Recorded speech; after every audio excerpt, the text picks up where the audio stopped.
Hello student, welcome to the channel. So student, आज की इस वीडियो में हम बात करेंगे हेनरी फ्यूल के प्रिंसिपल्स के रिगार्डिंग। प्रीवियस वीडियो में हमने डिस्कस करा था कि जो हम मॉडर्न मैनेजमेंट प्रिंसिपल्स पढ़ेंगे जो हेनरी फ्यूल ने दिए हैं उनके लाइफ एस्पेक्ट के बारे में, मतलब थोड़ा सा हिस्टोरिकल बैकग्राउंड हमने हेनरी फ्यूल का समझा था, क्योंकि वो बहुत ज़रूरी है कि जिस पर्सनैलिटी के थ्रू जो रिप्रेजेंटेड या प्रोवाइडेड जो हम प्रिंसिपल्स पढ़ने जा रहे हैं उनके बारे में जानना ज़रूरी था, जो हमने प्रीवियस वीडियो में डिस्कस करा है। सो ये मेरा सजेशन है उन सारे स्टूडेंट्स के लिए जो डायरेक्टली इस वीडियो को देख रहे हैं, सी माई प्रीवियस वीडियो, जहाँ आपको एक्चुअल में क्या है बैकग्राउंड पता चलेगा हेनरी फ्यूल का, और उसमें से एग्जाम में क्वेश्चन भी कंडक्ट करे जाते हैं। सो स्टूडेंट, आज की जो हमारी वीडियो है इसमें हम जो टॉपिक डिस्कस करेंगे, यहाँ हम बात करेंगे हेनरी फ्यूल के प्रिंसिपल्स के रिगार्डिंग। ओके, मतलब जो भी 14 प्रिंसिपल्स दिए थे हेनरी फ्यूल में, वो 14 प्रिंसिपल्स क्या हैं उनके बारे में आज की वीडियो में हम डिस्कस करेंगे। So let's get started. So as you can see student, जो हम 14 प्रिंसिपल्स पढ़ने जा रहे हैं, जो 14 प्रिंसिपल्स हेनरी फ्यूल ने दिए थे, और इस मेजर कंट्रीब्यूशन की वजह से हम उनको फादर ऑफ मॉडर्न मैनेजमेंट और जनरल मैनेजमेंट के नाम से जानते हैं। तो 14 प्रिंसिपल्स क्या क्या हैं? So as you can see 14 principles यहाँ गिवन हैं, और इसको वन बाई वन हम डिटेल में समझेंगे, क्योंकि ये प्रिंसिपल्स बहुत इंपॉर्टेंट हैं। इससे जनरली आपके एग्जाम के अंदर केस स्टडीज पूछी जाती हैं। So if the concept related to the given principle will not be clear to you, then you not able to solve that case study, then you at the same time you are not able to score good marks. और ये ऐसा subject है जो actual में क्या है, आप थोड़ी सी मेहनत तो थोड़ी सी कॉन्सेप्ट क्लैरिटी से बहुत अच्छे मार्क्स गेन कर सकते हो। ओके, सो ये जो 14 प्रिंसिपल है स्टूडेंट, जैसे सबसे पहले यहाँ पर डिवीजन ऑफ वर्क है, authority and responsibility, discipline, unity of command, unity of direction and so on. तो स्टूडेंट, ये जब जितने भी प्रिंसिपल्स हेनरी फ्यूल ने दिए, इसकी जो एक नंबरिंग है वो बहुत लॉजिकल है।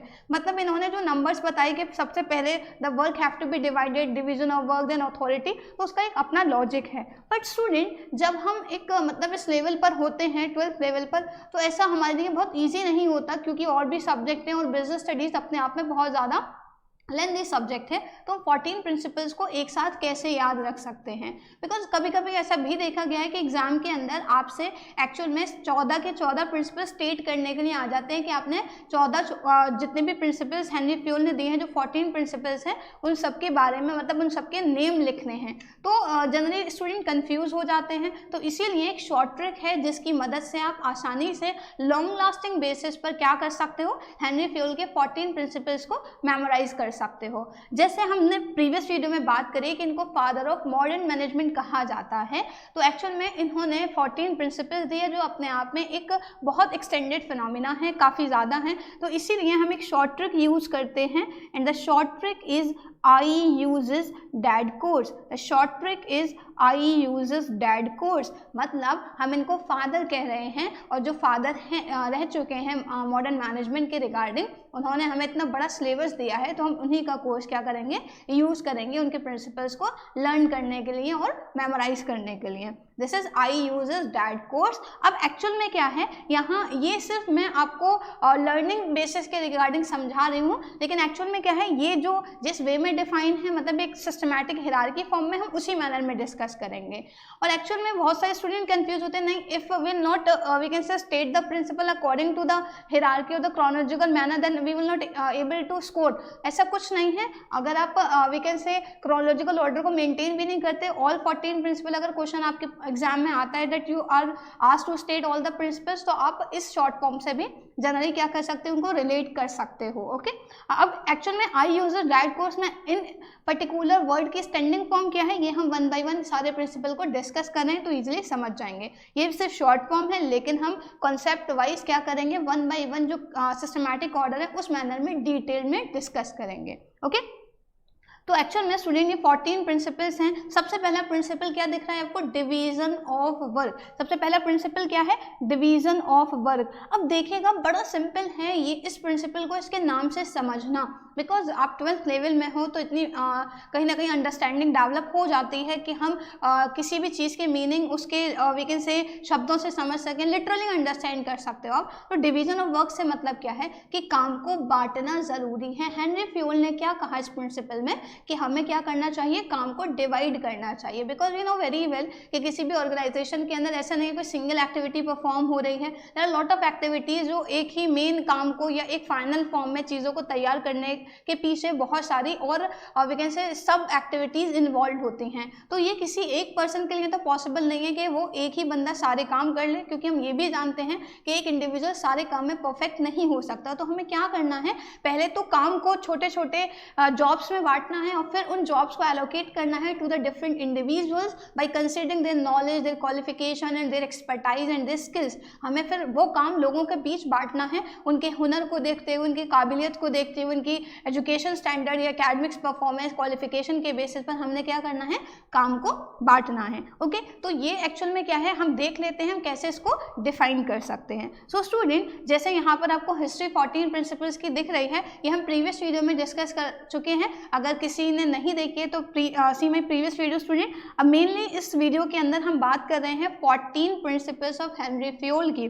इसमें सबसे पहले जो प्रिंसिपल है हमारा, that is division of work. अभी मैंने जैसे इसके एक्सप्लेनेशन बता दिया सिंपली, क्योंकि नाम से ही पता चल रहा है। तो उन्होंने क्या कहा कि हम ये जानते हैं कि हर एक पर्सन हर काम में एक्सपर्ट नहीं हो सकता, हर किसी की अपनी एक स्पेसिफिक या एक स्पेसिफिक फील्ड में स्पेशलाइजेशन होती है, परफेक्शन होता है, और वो चीज़ें इंटरेस्ट पर भी डिपेंड करती है कि अगर जिस बंदे का इंटरेस्ट जिस फील्ड के अंदर है वो वहाँ पर बहुत अच्छे से काम कर सकता है, रिपीटेडली काम कर सकता है और ब्रॉड सोच सकता है उन सारी चीज़ों के रिगार्डिंग। उन्होंने यही कहा कि एक्चुअल में क्या करना है, अलग अलग लेवल्स पर अलग अलग एक्सपर्टाइज की रिक्वायरमेंट होती है। जैसे फर्स्ट चैप्टर के अंदर हमने मैनेजमेंट लेवल्स के बारे में पढ़ा था, जहाँ 3 लेवल्स हैं। तो एक्चुअल में क्या है कि हर एक लेवल पर जो काम करने वाले लोग हैं उनके अंदर स्किल अलग हैं, मतलब जो कॉम्पिटेंस एबिलिटीज़ के एरियाज हैं वो डिफरेंट है। टॉप लेवल एक्चुअल में क्या है, ज़्यादा कॉम्पिटेंट इनफ है as comparison to middle, and middle is more competent enough then lower and so on. तो एक्चुअल में क्या है, काम को बांट दिया गया है और बांटना ज़रूरी है, ये सजेशन दिया हेनरी फ्योल ने। ओके, हम क्या करें, पर्सनल और प्रोफेशनल कैरेक्टरिस्टिक्स के बेसिस पर जो भी ऑर्गेनाइजेशनल एक्टिविटीज़ हैं, जो भी ऑर्गेनाइजेशनल वर्क हैं, उनको क्या करें, हम वी कैन से डिवाइड करें। आपको याद हो तो प्रीवियस वीडियो के अंदर मैंने आपको बताया था कि ना सिर्फ हेनरी फ्योल ने 14 प्रिंसिपल दिए, बल्कि इसके अलावा टेक्निकल और मैनेजर स्किल्स में डिफरेंस भी क्रिएट करा। उन्होंने बताया कि मैनेजर स्किल्स डिफरेंट हैं और टेक्निकल स्किल डिफरेंट हैं। मतलब मैनेजर स्किल वाला बंदा टेक्निकल स्किल को या टेक्निकल वर्क को बहुत अच्छे से परफॉर्म नहीं कर सकता। ऑन दी अदर हैंड, जो जिस बंदे के अंदर टेक्निकल स्किल्स हैं, जो टेक्निक का काम जानता है, तो वो एक्चुअली में मैनेज नहीं कर सकता, उसके अंदर मैनेजर स्किल्स नहीं हो सकते। So this thing generally reflect, क्या चीज़ हमें रिफ्लेक्ट कर रही है कि हर इंसान हर काम में परफेक्ट नहीं हो सकता। ओके, तो ये जो प्रिंसिपल है ये क्या कह रहा है कि दिस मैनेजमेंट प्रिंसिपल एक्चुअल में क्या है, ये टेक्निकल और मैनुअल एक्टिविटीज़ को बता रहा है कि हमें सारे काम किसी एक को नहीं देने, हमें काम को क्या करना है, डिवाइड करना है। क्योंकि एम्प्लॉयज़ क्या हैं, अलग अलग एरियाज़ में परफेक्ट होते हैं, स्पेशलाइज होते हैं, हर काम को करने के लिए अलग स्किल चाहिए। सारे काम एक ढंग से, एक मैनर से, एक तरीके से नहीं हो सकते, और वी कैन से हर स्किल हर बंदे के पास नहीं होती। तो इसलिए हमने क्या करना है, काम को डिवाइड करना है। अगर स्टूडेंट, अगर हम इसको बहुत आसानी से समझना चाहें तो हम कैसे समझ सकते हैं। आपको याद हो जब मैंने ये चैप्टर स्टार्ट करा था तो आपको यही बात बताई थी कि जो हम सेकंड चैप्टर पढ़ रहे हैं, मतलब कोई भी जब हम आगे का चैप्टर पढ़ते हैं तो उसके लिए इक्वली इंपॉर्टेंट है कि हमारे प्रीवियस कॉन्सेप्ट काफ़ी स्ट्रॉन्ग हो। तो फर्स्ट चैप्टर के रिगार्डिंग हमने मैनेजमेंट की कैरेक्टरिस्टिक डिस्कस करी थी, जहाँ हमने ये बात समझी कि मैनेजमेंट जनरली क्या है। अगर हम बात करें कि मैनेजमेंट बेसिकली मैनेजमेंट जनरली एक ग्रुप एक्टिविटी तो है ही है, इसके साथ साथ डायनामिक भी है। डायनामिक मतलब जहाँ चेंजेस हो सकते हैं, और परवेसिव भी है। तो जब हम इसमें से एक परवेसिव वाला कॉन्सेप्ट उठाते हैं, मतलब मैनेजमेंट हर जगह एप्लीकेबल है, तो हमारे घर में भी है, हर जगह है, इवन इन आवर होम। तो घर में भी ऐसा होता है ना, काम बटा हुआ है, हर किसी का काम एक्चुअल में क्या है, हमने हर किसी को डिफरेंट काम दे रखे हैं। फॉर एन एग्जाम्पल, मान लीजिए आपके यहाँ कोई फंक्शन है, कोई प्रोग्राम है, तो उसमें भी क्या होता है, हर किसी को अलग अलग जिम्मेदारी, कि किसी को अपने डेकोरेशन की जिम्मेदारी है, किसी ने आपने किसी को जनरली क्या है, जो गेस्ट हैं उनको उनका वेलकम करने की रिस्पॉन्सिबिलिटी आपने दी, जो एक्चुअल में क्या है, स्टॉल्स को या वी कैन से जो बफे हैं उनको सुपरवाइज करने की या उनको हैंडल करने की जिम्मेदारी दी। क्योंकि अगर आप एक ही पर्सन को सारे काम दे दोगे तो एक्चुअल में क्या है, वो ओवरबर्डन हो जाएगा और अच्छे से नहीं कर पाएगा काम। अगर यही सारी चीज़ें होती हैं तो फिर मैनेजमेंट का क्या फ़ायदा। मैनेजमेंट का क्या मेन एम है, इफेक्टिवनेस और एफिशिएंसी ब्रिंग करना, जिसकी वजह से ऑर्गेनाइजेशन अपने ऑब्जेक्टिव को रियलाइज कर सके। तो यही बात हेनरी फ्योल ने अपने प्रिंसिपल डिवीजन ऑफ वर्क में समझाई थी। इसके बाद student the second principle is authority and responsibility. अब एक्चुअल में स्टूडेंट यहाँ सबसे पहले इन दो शब्दों का मीनिंग हम समझ लेते हैं। ऑथोरिटी का मतलब क्या होता है? So student you know very well that authority refers to power, ठीक है, पावर आना। अच्छा, पावर किस चीज़ के रिगार्डिंग है? Power to take decision. जब किसी के पास कोई फैसला लेने की क्या आ जाती है, पावर आ गई उसके पास जनरली क्या है, एक्चुअल में कंट्रोल है या उसके पास अधिकार है कि वो डिसीजन ले सकता है। ऑन दी अदर हैंड जो रिस्पॉन्सिबिलिटी है उसका मतलब है ऑब्लिगेशन, जिम्मेदारी। और जिम्मेदारी किस चीज़ के रिगार्डिंग? हमारी जिम्मेदारी कब बन जाती है कि जब किसी ने हमें कुछ काम दिया है तो वो हमारी जिम्मेदारी बन गई कि हम उस काम को पूरा करें। So responsibility means obligation to accomplish the assign task. जो भी काम आपको असाइन करा गया है उसको पूरा करने की जिम्मेदारी और ऑब्लिगेशन जो है उसको क्या बोलते हैं? हम रिस्पॉन्सिबिलिटी बोलते हैं। अब हम ये दो टर्म हम देख रहे हैं इस प्रिंसिपल के अंदर, that is authority and responsibility. अब इसका इंडिविजुअल मीनिंग हमने देख लिया। अब हम कंबाइंड फॉर्म में पढ़ें कि इन दो शब्दों से या इन दो वीकेंड से टर्म से हेनरी फ्यूल क्या कन्वे करना चाहते थे मैसेज। तो एक्चुअल में हेनरी फ्यूल ने एक बहुत ही अच्छी और बहुत ही बिल्कुल कह सकते हैं ना फ़ायदेमंद वाली बात कही, फ़ायदे वाली बात कही। उन्होंने ये कहा कि जब हम किसी भी पर्सन को कोई अथॉरिटी दें, कोई हम पावर दे रहे हैं, कोई हम एक्चुअल में उसको कंट्रोलिंग राइट दे रहे हैं, तो उसी के कंपैरिजन में, उसी के बैलेंस में हम उसको क्या करें, रिस्पॉन्सिबिलिटी भी दें। अगर मैं इसको बहुत सिंप्लीफाइड मैनर में बताऊं, so according to this principle Henri Fayol suggested that there must be a parity between authority and responsibility. What it means कि हेनरी फ्यूल ने क्या कहा, जैसे मैंने इक्वेशन फॉर्म लिख दी कि उन्होंने ये बताया कि हमेशा in each and every situation in each and every case authority हमेशा किसके इक्वल होनी चाहिए, रिस्पॉन्सिबिलिटी के इक्वल होनी चाहिए। ऐसा क्यों कहा? अगर ऐसा है तो क्या फ़ायदा होगा, या अगर ऐसा नहीं हो पा रहा है तो क्या नुकसान होगा? क्योंकि हमने जब हिस्टोरिकल बैकग्राउंड देखा था तो हमने ये समझा कि 14 प्रिंसिपल के बाद एक्चुअल में वो और जिस ऑर्गेनाइजेशन के रिगार्डिंग उन्होंने 14 प्रिंसिपल प्रैक्टिकली इंप्लीमेंट करे थे, एक्सपेरिमेंट करे थे, तो वो बहुत कारगर साबित हुए। एक्चुअल में क्या है, वो कंपनी टॉप लीडिंग कंपनी के कैटेगरी के अंदर बहुत जल्दी क्या हो गई थी, कन्वर्ट हो चुकी थी। तो एक्चुअल में क्या है, ये चीज़ वो बता रहे हैं कि कैसे हम काम कर सकते हैं, किस वजह से ये सारी चीज़ें या एक मैजिक देखने के लिए मिला उस ऑर्गेनाइजेशन के अंदर। तो उन्होंने कहा अगर ऐसा नहीं होता है तो अगर हम सिचुएशन नंबर 1 लें कि अगर बैलेंस नहीं है, मतलब अथॉरिटी ज़्यादा है और रिस्पॉन्सिबिलिटी कम है, मतलब किसी बंदे के पास पावर ज़्यादा है लेकिन जिम्मेदारियां कम है, तो क्या होगा इस केस में? इस केस में रिजल्ट क्या होगा, इसका आउटकम क्या निकलेगा स्टूडेंट? अगर मैं इसके आउटकम की बात करूं तो इसका आउटकम क्या होगा कि अथॉरिटी का मिसयूज करा जाएगा, अथॉरिटी विल बी मिसयूज। ये बहुत जेन्युइन है कि अगर किसी के पास अपने पावर बहुत ज़्यादा दे दी है बट उसके पास कोई ऑब्लिगेशन नहीं है, कोई रिस्पॉन्सिबिलिटी नहीं है, तो वो स्पेसिफिक पर्सन क्या करेगा, अपनी जो एक्सेस अथॉरिटी है उसका मिसयूज करेगा। तो ये एक आउटकम निकल कर आ रहा है जो काफ़ी नेगेटिव हो जाता है, जो एक we can say adverse effect create करेगा। तो ये एक फर्स्ट केस था कि अगर अथॉरिटी रिस्पॉन्सिबिलिटी से ज़्यादा है then that will be the outcome. But अगर हम दूसरा फिनोमिना देखें, अगर ऐसा हो कि अथॉरिटी कम है और रिस्पॉन्सिबिलिटी ज़्यादा है, आपने किसी को जिम्मेदारी तो दे दी लेकिन जिम्मेदारी पूरी करने के रिगार्डिंग जो पावर चाहिए वो आपने नहीं दी है, तो क्या हो जाएगा? देन व्हाट विल हैपन, क्या होगा कि जनरली जो पर्सन है वो क्या हो जाएगा, ओवर बर्डन, मतलब उसके पास जिम्मेदारी तो है लेकिन पावर नहीं है, तो और ज़्यादा उसके ऊपर बोझ आ जाएगा, या वी कैन से डिप्रेस्ड हो जाएगा। क्या हो जाएगा? डिप्रेस्ड हो जाएगा। तो एक्चुअल और दोनों से नुकसान, इस वाले से नुकसान करने के, एक तो डिप्रेस हो गया और काम भी नहीं कर पा रहा। क्यों नहीं कर पा रहा है काम? क्योंकि एक्चुअल में काम करने के रिगार्डिंग जो पावर चाहिए, जो अथॉरिटी चाहिए, वो आपने इक्वल फॉर्म में रिस्पॉन्सिबिलिटी के अकॉर्डिंग प्रोवाइड नहीं करी है। तो इन दो पहलुओं को देखते हुए कि अगर अथॉरिटी ज़्यादा होगी रिस्पॉन्सिबिलिटी से या रिस्पॉन्सिबिलिटी ज़्यादा होगी अथॉरिटी से, तो क्या आउटकम होंगे, ये उन्होंने बताया कि एडवर्स इफेक्ट होगा। उन सारी चीज़ों को सोचते समझते उन्होंने कहा कि भाई इन सारे प्रॉब्लम का सॉल्यूशन यही है कि हम क्या इंश्योर करें कि अथॉरिटी और रिस्पॉन्सिबिलिटी में हमको बैलेंस इंश्योर करना है, पैरिटी इंश्योर करनी है, जहां हमें ये देखना है कि जिस बंदे को जितनी पावर आप दे रहे हो उतनी जिम्मेदारी भी दो, या वाइस वर्सा, जितनी जिम्मेदारी दे रहे हो आप उतनी पावर भी दो। ओके, जैसे हमने लेवल्स ऑफ मैनेजमेंट, फिर देखिए फर्स्ट चैप्टर का रेफरेंस मैं दे रही हूँ, जो हमने चैप्टर पढ़ा था चैप्टर नंबर फर्स्ट जहाँ पर एक टॉपिक था लेवल्स ऑफ मैनेजमेंट, तो हमने 3 लेवल्स देखे। तो हम जानते हैं कि टॉप के पास सबसे ज़्यादा अथॉरिटी है, लेकिन हम ये भी जानते हैं कि टॉप के पास सबसे we can say prior responsibilities भी हैं। That's why they have the we can say wide authority या more authority as comparison to middle and lower level, because we have also discuss the function that are performed at each and every respective level. तो actual में जो उनको power दी जा रही है उनके काम के लिहाज से दी जा रही है। तो यही एक्चुअल में हेनरी फ्यूल का कहना था कि अगर हम जिसको जितनी पावर दे रहे हैं उतनी रिस्पॉन्सिबिलिटी दें, और जितनी रिस्पॉन्सिबिलिटी दे रहे हैं उतनी पावर भी दें, ताकि कोई एडवर्स इफेक्ट, कोई नेगेटिव आउटकम्स ऑर्गेनाइजेशन के अंदर क्रिएट ना हो।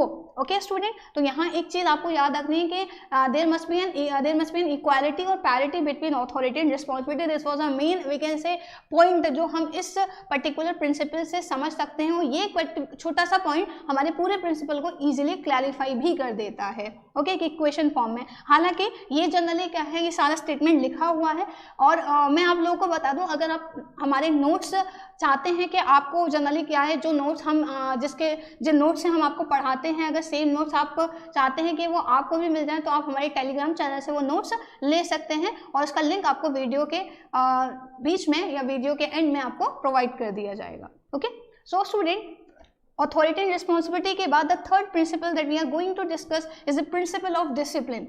Okay, principle of discipline. अब डिसिप्लिन का मतलब क्या होता है? डिसिप्लिन का मतलब अनुशासन। Okay, it is very we can say clear कि ये सबको मतलब पता ही है, बिकॉज एक्चुअल में क्या है, in school it is generally accepted from us कि एक्चुअल में क्या करें हम, it is generally expected from us कि हम जनरली क्या करें, डिसिप्लिनरी मैनर में जनरली क्या करें, क्लास में बैठे हैं, सो हमारे टीचर हमसे यही एक्सपेक्ट करते हैं। तो डिसिप्लिन से क्या होगा, और अच्छा डिसिप्लिन कैसे इंश्योर होगा? In order to we can say ensure discipline, अनुशासन के लिए हमने क्या करना पड़ता है, कुछ रूल्स एंड रेगुलेशंस फ्रेम करने पड़ते हैं, कुछ नियम कानून बनाने पड़ते हैं, जिनकी मदद से हम वी कैन से किसी भी एरिया के अंदर डिसिप्लिन इंश्योर कर सकते हैं। And that rules and regulation have to be obey by each and everyone. और ये भी साथ के साथ देखना पड़ेगा कि जो रूल्स एंड रेगुलेशंस आपने बनाए हैं और वो हर कोई ओबे भी करे, उसकी वी कैन से उनका पालन करे, उसको माने, उसको फॉलो करे, तभी तो एक्चुअल में डिसिप्लिन आएगा, अनुशासन आएगा, पीस आएगा, मतलब कोई कंफ्यूजन नहीं होगा, कोई एक्चुअल में क्या है कैओस नहीं होगा, मिसमैनेजमेंट नहीं होगा। तो यही डिसिप्लिन में कहा दैट एक्चुअल में क्या है, ये ओबीडियंस के बारे में है, because in order to ensure discipline in the organisation there are certain rules and regulations. Okay, क्या होते हैं, रूल्स एंड रेगुलेशंस होते हैं, बट रूल्स एंड रेगुलेशन का जब तक कोई फायदा नहीं है, जब तक हर एक बंदा उसको फॉलो नहीं करता है, ओबे नहीं करता। So it is all about the obedience of the rules and regulation that are framed in the organisation. Okay, तो एक्चुअल में क्या है कि जो भी कंपनी का मिशन है और विजन है, तो एक्चुअल में क्या है, उनको कैसे अचीव करना है, उसके लिए क्या करना है, क्या नहीं करना। बिकॉज हम बात कर रहे हैं स्टूडेंट डिसिप्लिन की, तो डिसिप्लिन के लिए there are certain rules and regulations. Okay, rules and regulations होते हैं। अब रूल्स हमें क्या बताते हैं, रूल्स हमें ये बताते हैं कि हमें क्या करना है, क्या नहीं करना, और एक्चुअल में क्या करना है वो चीज़ डिपेंड करती है हमारे विजन पर। विजन क्या होता है, एक लॉन्ग टर्म फिनोमिना होता है कि कंपनी क्या एक्सपेक्ट कर देगी कि वो अगले 5 साल के अंदर, 7 साल के अंदर कितने बड़े लेवल पर अपने we can say existing business को एक्सपेंड करेगी, ग्रो करेगी, ब्रांचेस जनरली का डाइवर्सिफाई करेगी, सो और अलग अलग तरीके से ग्रोथ कैसे इंश्योर करेगी अपने बिजनेस की। लेकिन एक्चुअल में क्या है, फिर उस विजन के अकॉर्डिंग कंपनी मिशन बनाती है, जो एक शॉर्ट टर्म बेसिस पर बनाया जाता है। विजन एक लॉन्ग टर्म फिनोमिना है एज कंपेरिजन टू मिशन। अब एक्चुअल में क्या है, उस विजन के अकॉर्डिंग जो मिशन बनाना है, उसके लिए भी हमें ये तय करना पड़ेगा कि हमें अपनी ऑर्गेनाइजेशन में क्या करना है, या हमारे एम्प्लॉइज क्या करेंगे, क्या नहीं करेंगे। सो इसके लिए रूल्स बनाए जाते हैं, which generally provide the clarification what to do and what not to do. तो अगर वो रूल बनाए हैं, जो काम मना है कि ये नहीं करना, वो इस लिहाज से मना कर रखे हैं क्योंकि अगर वो चीज़ परफॉर्म हुई, इस तरीके से एक्ट करा गया, बिहेव करा गया, तो इससे ऑर्गेनाइजेशन अपने मिशन को अचीव नहीं कर पाएगी। तो वो इसलिए ओबीडियंस ज़रूरी है, दैट व्हाट वी कैन से जो भी आपने फैक्टर्स या एरियाज में काम करना मना करा है, जो भी चीज़ें आपने करनी है कि ये नहीं होगा, अगर लोग उसको फॉलो नहीं कर रहे हैं, इसका मतलब क्या, वो काम भी कर रहे हैं जो आपने मना कर रखे हैं। So it is all about the obedience. Okay, जो भी रूल्स एंड रेगुलेशन बनाए हैं वो ओबे हो, तभी डिसिप्लिन आ पाएगा। And if there will be discipline in the organisation, if there will be we can say, जैसे हम कहते हैं ना अनुशासन है, तो मैनेजमेंट बहुत ईजिली हम क्या कर सकते हैं, ब्रिंग कर सकते हैं और अचीव अचीव कर सकते हैं। फॉर एन एग्जाम्पल स्टूडेंट, जैसे रूल्स होते हैं बहुत जगह, जैसे गार्डन वगैरह में आप जाते हो तो वो ऐसे हालांकि वो रूल लिख दिया कि एक टाइप से इंस्ट्रक्शन भी है कि यहाँ से आप फूल ना तोड़ें, okay, do not pluck flowers from here, लेकिन एक्चुअल में क्या है, लोग उस रूल को या उस इंस्ट्रक्शन को फॉलो नहीं करते। वो क्या है, वहीं से फूल तोड़ रहे हैं, जहाँ पर लिखा हुआ क्लियरली वहीं एक्चुअल में क्या है, और बहुत ज़्यादा वी कैन से बिना डरे क्या कर रहे हैं, वही एक्टिविटी कर रहे हैं जो मना करी गई है। सो अगर जो काम आप मना कर रहे हो वही करा जा रहा है तो उससे क्या है, वो गार्डन्स की खूबसूरती खराब हो जाएगी, फ्लावर सारे के सारे तोड़ लोगे तो क्या होगा, सिर्फ पत्ते पत्ते रह जाएंगे। तो मैं एग्जाम्पल देकर बता रही हूँ, तो ऑर्गेनाइजेशन में ऐसा नहीं होना चाहिए। That whatever the rules that are framed और जो ऑर्गेनाइजेशन के मिशन के हिसाब से तय करे गए हैं उनको हर लोग फॉलो करेंगे, तभी ऑर्गेनाइजेशन के अंदर मैनेजमेंट हम इजिली अचीव कर सकते हैं। ओके, मतलब पीस आएगा, वी कैन से एक सुकून होगा, एक सिस्टमैटिक वर्किंग होगी जिसकी वजह से मतलब कोई कंफ्यूजन नहीं है, कोई कैओस नहीं है, तो अच्छे से काम हो सकता है। ओके, इसके अलावा student the fourth principle is unity of command. Okay, unity, what do you mean by the term unity? It is very clear to all of you. Unity का मतलब किसी चीज का एक साथ होना, एक वी कैन से फोर्स में होना, एक फॉर्म में होना। कमांड का मतलब यहाँ ऑर्डर से है। कमांड का मतलब भी आप लोग अच्छे से जानते हैं, मीन्स ऑर्डर। और कौन सा वाला ऑर्डर है, मैंने जैसे प्रीवियस वीडियो के अंदर एग्जाम्पल दिया था कि ऑर्डर सिस्टमेटिक अरेंजमेंट नहीं, यहाँ ऑर्डर का मतलब आपको आज्ञा देने से, हुक्म देने से है। ओके, तो यूनिटी ऑफ कमांड प्रिंसिपल में हेनरी फ्यूल ने क्या कहा, इन्होंने ये बताया कि जब हम किसी को कोई ऑर्डर देते हैं तो ऐसा नहीं होना चाहिए कि वो पर्सन हमारे ऑर्डर से कंफ्यूज हो जाए, because when we will give command to someone then we have to very clear कि हमारा ऑर्डर उस बंदे को समझ आए, ओके, और वो हमारे अकॉर्डिंग उसी मैनर में काम करे। ओके, ताकि जो भी हम जिस मैनर में उससे काम करा रहे हैं, जैसे उसको कमांड कर रहे हैं, ठीक है, तो वो हमारे अकॉर्डिंग क्या करे, काम को पूरा करे और हम उसके थ्रू अपना काम करवा सके, because management is all about getting the task done from others. But actual में क्या होता था ऑर्गेनाइजेशन में, ये बहुत जगह ऐसा देखा गया है कि ऑर्गेनाइजेशन में कि आप क्या कर रहे हो, एक पर्सन है जो एक सबऑर्डिनेट का रोल परफॉर्म कर रहा है, लेकिन उसको गाइड करने के लिए, उसको ऑर्डर करने के लिए, उसको कमांड करने के लिए उसके इमीडिएट बॉसेस हैं, मतलब कई सारे बॉसेस हैं जो उसको एक ही काम के अकॉर्डिंग क्या कर रहे हैं, अलग अलग कमांड दे रहे हैं। ओके, कोई कह रहा है कि नहीं ये काम ऐसे नहीं, आप ऐसे करो, दूसरा कह रहा है नहीं ये काम ऐसे नहीं, ऐसे करो। अब वो बंदा तो सबके लिए जूनियर है, उसके लिए सारे सीनियर हैं। अब एक्चुअली वो कंफ्यूज हो जाएगा ना, मैं किस बॉस की बात मानूं, मैं किस सीनियर की बात मानूं, मैं अपने कौन से सुपीरियर की बात मानूं। तो इससे जनरली क्या है कि एक यूनिटी नहीं मिल रही है, एक बंदे को एक काम के रिगार्डिंग एक सीनियर कमांड नहीं कर रहा है तो बंदा भटक जाएगा। ओके, वो सबऑर्डिनेट क्या हो जाएगा, कंफ्यूज हो जाएगा कि किसकी बात माने किसकी ना माने। मान लो किसी एक की बात मान ली तो बाकी क्या है, नाराज होकर बैठ जाएंगे, ईगो क्लैशेस हो जाएंगे। या फिर ऐसा है कि अगर आपका सबऑर्डिनेट बहुत, और वैसे भी एम्प्लॉय बहुत ज़्यादा इररिस्पॉन्सिबल होते हैं, अपनी जिम्मेदारियों से बचना चाहते हैं, तो अगर ऐसा नेचर है आपके एम्प्लॉय का तो वो क्या करेगा, एक्सक्यूजेस दे देगा, काम भी नहीं होगा। अब जब टाइम आएगा आप मांगोगे कि ये काम हो गया, रिपोर्ट तैयार हुई या नहीं, वो कह देगा मैं क्या करता, आप कुछ कह रहे थे, दूसरे सर कुछ कह रहे थे, और बॉस कुछ कह रहे थे, तो मैं तो कंफ्यूज हो गया, मैंने तो काम नहीं करा। तो इससे नुकसान हर तरीके से ऑर्गेनाइजेशन का ही है और ऑर्गेनाइजेशन को नुकसान से बचाना है। और ऐसा नहीं हो रहा था ना कोल माइनिंग कंपनी में, तभी तो वो कंपनी इंसॉल्वेंसी के स्टेज पर चली गई थी, जिनके बेसिस पर हेनरी फ्यूल ने प्रिंसिपल ड्राइव करे। तो यूनिटी ऑफ कमांड क्या कहता है कि एक टाइम में एक सबऑर्डिनेट को ऑर्डर करने के लिए भी एक ही सुपीरियर होना चाहिए, ताकि कोई कंफ्यूजन क्रिएट ना हो, कोई ईगो क्लैशेस के चांसेस ना हो, कोई एक्सक्यूजेस देने का मौका आपके सबऑर्डिनेट को ना मिले और आपका काम प्रॉपर्ली टाइम पर हो जाए। ओके, तो अगर हम यूनिटी ऑफ कमांड की बात करें स्टूडेंट, अगर हम यूनिटी ऑफ कमांड की बात कर रहे हैं तो हम इसको ईजिली कैसे समझ सकते हैं, हम इसको ईजिली इस तरीके से समझ सकते हैं, according to this principle there should be one superior over one subordinate. मतलब एक सबऑर्डिनेट के ऊपर सिर्फ एक सुपीरियर होना चाहिए जो उससे काम कराएगा, क्योंकि एक ही बंदे को एक काम के रिगार्डिंग अलग अलग लोग ऑर्डर देंगे तो वो कंफ्यूज हो जाएगा। फॉर एन एग्जाम्पल, हम एग्जाम्पल के तौर पर बात कर लेते हैं। हम एग्जाम्पल में ले रहे हैं, ये एक बंदा है मिस्टर एक्स, और मिस्टर एक्स जनरली क्या है, एक कंपनी है ABC प्राइवेट लिमिटेड। ओके, ये बंदा एक ABC प्राइवेट लिमिटेड में काम कर रहा है, एक वी कैन से सेल्समैन के तौर पर। ओके, किसके तौर पर, एक सेल्समैन के तौर पर काम कर रहा है। अब एक्चुअल में क्या हुआ, जैसे सेल्समैन होते हैं डोर टू डोर एक्चुअल में सेलिंग करते हैं, तो यहाँ इसका एक बॉस है, लेट्स सपोज कि P। Okay, P is the superior of mister x. Okay, ये सबऑर्डिनेट है, ये जूनियर है।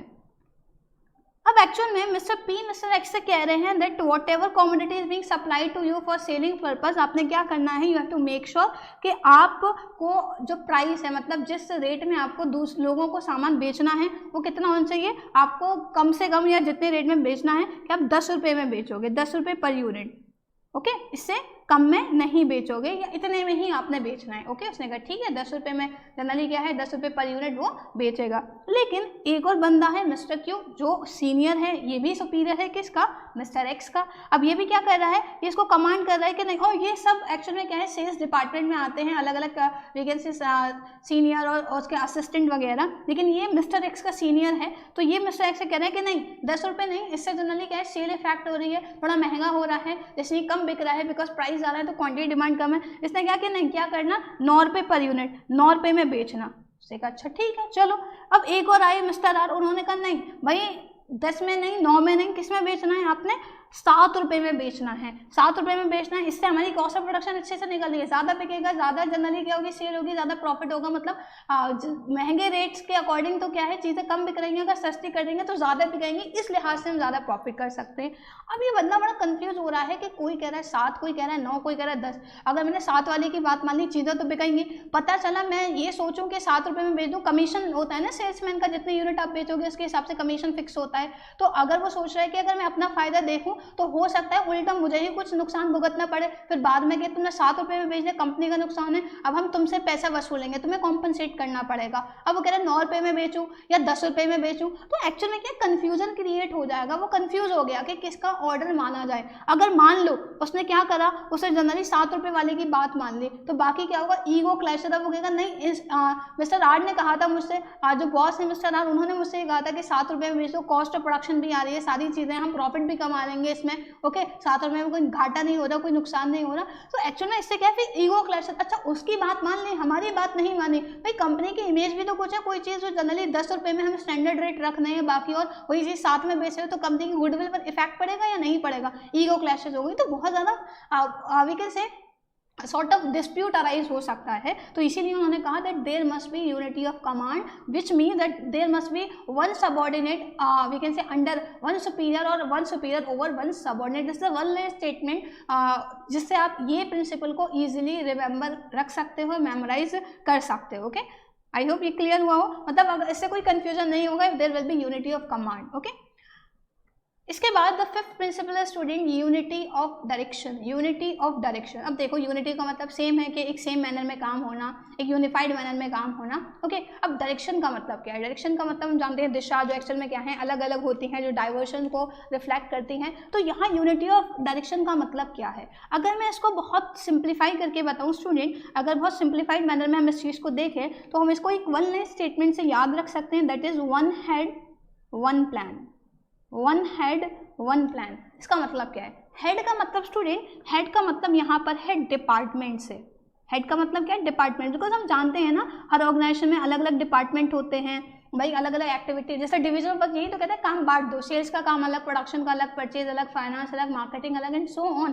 तो एक्चुअल में क्या है, हम जानते हैं कि हर एक एक्टिविटी और हर एक फंक्शन से रिलेटेड डिपार्टमेंट्स होते हैं ऑर्गेनाइजेशन के अंदर, और हर एक डिपार्टमेंट का अपना एक इंडिविजुअल ऑब्जेक्टिव होता है। ओके, मतलब वन हेड वन प्लान, हर एक रिस्पेक्टिव डिपार्टमेंट का अपना एक प्लान है। फॉर एन एग्जाम्पल अगर हम बात करें प्रोडक्शन डिपार्टमेंट, उसका क्या ऑब्जेक्टिव है? टू मैक्सिमाइज प्रोडक्शन, ज़्यादा से ज़्यादा प्रोडक्शन करना, क्योंकि जितना वॉल्यूम ऑफ प्रोडक्शन इंक्रीज होगा उतनी कॉस्ट ऑफ प्रोडक्शन कम हो जाएगी, चीज़ें ज़्यादा बनेंगी तो लागत कम हो जाती है। Because we know very well according to जो हमने माइक्रो इकोनॉमी अपने क्लास 11 स्टैंडर्ड में पढ़ी है कि fix factor remains same, only the variable factor, the variable cost get increase okay with the volume of production. तो एक्चुअल में क्या है, जब हम डिपार्टमेंट की बात करते हैं कि हर एक डिपार्टमेंट का अपना एक ऑब्जेक्टिव है, जैसे एग्जाम्पल के तौर पर मैं बताया प्रोडक्शन डिपार्टमेंट का मेन ऑब्जेक्टिव है प्रोडक्शन को मैक्सिमाइज करना, सेल्स का क्या काम है? सेल मैक्सिमाइज हो, प्रोडक्शन परचेज का ये काम है कि वो एक्चुअल में क्या है रीजनेबल और नेगोशिएबल प्राइसेस पर क्या करें, जो भी रॉ मटेरियल है वो परचेज करें एंड सो ऑन।